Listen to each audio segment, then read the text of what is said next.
Bismillah, alhamdulillah, wassalatu wassalamu ala rasulillah wa ala alihi wa sahbihi wa mawalah amma ba'du. Alhamdulillah, insyaallah ta'ala kita akan melanjutkan membaca kitab Al-Bidayah wa Nihayah karya Al-Hafidh Ibnu Katsir rahimahullahu ta'ala. Dan insyaallah kita akan membaca pembahasan berkaitan dengan penciptaan pegunungan, pepohonan, dan buah-buahan. Kata Imam Al-Hafidh Ibnu Katsir rahimahullah, beliau mengatakan, Allah berfirman, Allahul ladzi rafa'a as-samawati bighairi amadin tarawnaha, thumma stawa 'alal 'arsy wa sakhkhara asy-syamsa wal qamar, kullu yajri li ajalin musamma, yudabbirul amra yufassilu biliqa'i rabbikum tuqinun, wa huwal ladzi maddal arda wa ja'ala fiha rawasiya wa anhara, wa min kulli thamarati ja'ala fiha zawjayn itsnain yughshil lailan nahar inna fi dzalika laayatin liqaumin yatafakkarun wa fil ardi qita'um mutajawiratu wa jannatum min a'nab wa zar'u wa nakhilun sinwanun ghairu sinwan yusqa bima'in wahid wa nufaddilu ba'daha 'ala ba'din fil ukul inna fi dzalika laayatin liqaumin ya'qilun. Allah lah yang meninggikan langit tanpa tiang sebagaimana yang kamu lihat. Kemudian dia bersemayam di atas arsy dan menundukkan matahari dan bulan, masing-masing beredar hingga waktu yang ditentukan. Allah mengatur urusan makhluknya, menjelaskan tanda-tanda kebesarannya supaya kamu meyakini pertemuanmu dengan Tuhanmu. Dan dialah Tuhan yang membentangkan bumi dan menjadikan gunung-gunung dan sungai-sungai padanya, dan menjadikan padanya semua buah-buahan berpasang-pasangan. Allah menutupkan malam kepada siang. Sesungguhnya pada yang demikian itu terdapat tanda-tanda kebesaran Allah bagi kaum yang memikirkan.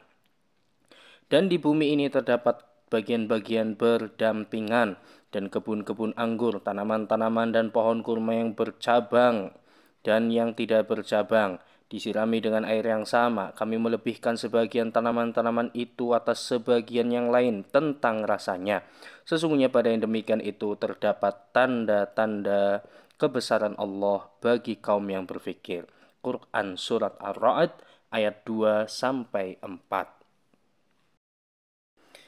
Dia juga berfirman, Amman khalaqas samawati wal arda wa anzala lakum minas sama'i ma'a fa'ambatna bihi hadaiqa dzata bahjah ma kana lakum an tumbitu syajaraha a ilahum ma'allah bal hum qaumun ya'dilun amman ja'ala al-arda qararan wa ja'ala khilalaha anhara wa ja'ala laha rawasiya wa ja'ala bainal bahraini hajiza a ilahum ma'allah bal aktsaruhum la ya'lamun.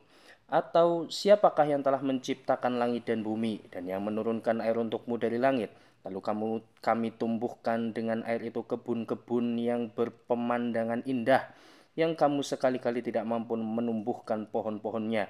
Apakah di samping Allah ada Tuhan lain? Bahkan sebenarnya mereka adalah orang yang menyimpang dari kebenaran.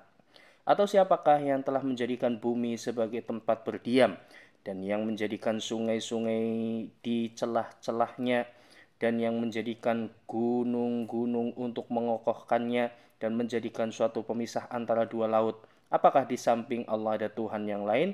Bahkan sebenarnya kebanyakan dari mereka tidak mengetahui. Quran Surat An-Naml ayat 60-61.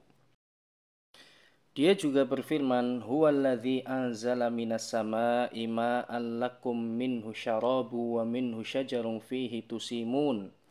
Yumbitu lakum bihi zar'a waz zaituna wan nakhila wal a'nab wa min kulli thamarat. Inna fi dzalika laayatan liqaumin yatafakkarun. Wa sakhkhara lakumul laila wan nahara wasyamsa wal qamara wan nujum musakhkharatum bi amrih. Inna fi dzalika laayatin liqaumin ya'qilun. Wa ma dzara'a lakum fil ardi mukhtalifan alwanuh inna fi dzalika laayatan liqaumin yadhakkarun.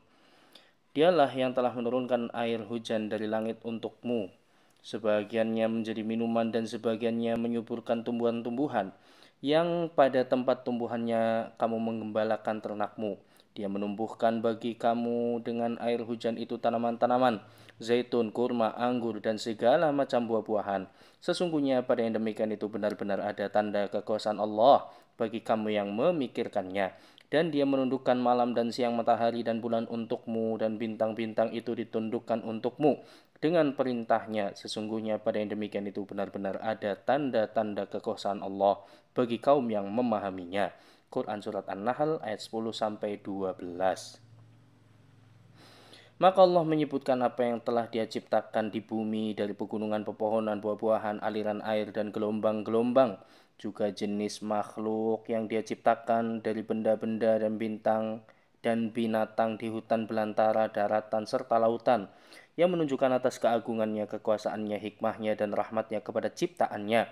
Juga apa yang Dia berikan dari rizki untuk semua binatang melata yang mereka butuhkan di malam dan di siang hari, di musim panas dan di musim dingin, di pagi hari dan sore hari, sebagaimana firman Allah Subhanahu wa taala, "Wa ma min dabbatin fil ardi illa 'ala Allahi rizquha wa ya'lamu mustaqarraha wa mustaudaha. Kullun fi kitabim mubin." Dan tidak ada suatu binatang melata pun di bumi melainkan Allah lah yang memberikan rizki, dan Dia mengetahui tempat berdiam binatang itu dan tempat penyimpanannya. Semuanya telah tertulis dalam kitab yang nyata, Lauhul Mahfuz. Surat Hud ayat ke-6.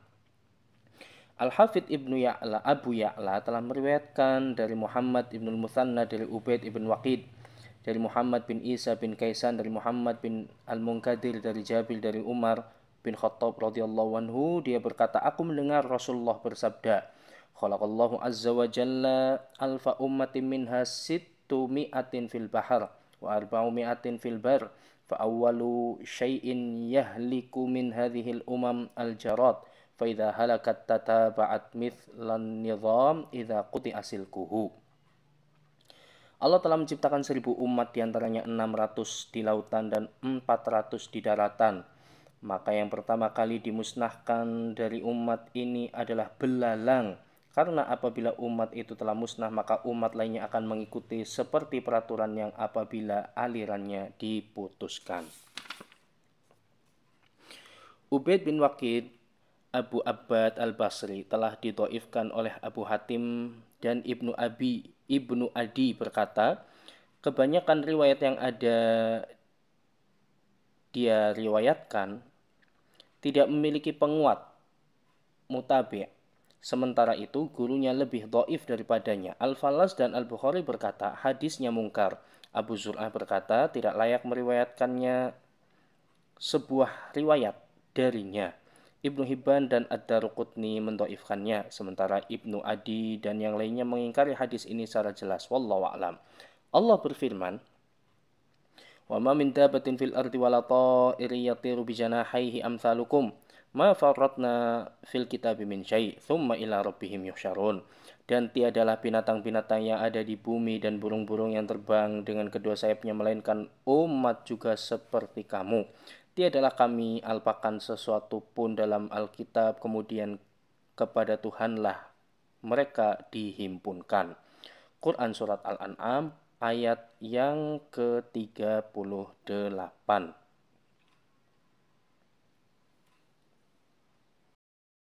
Wallahu a'lam.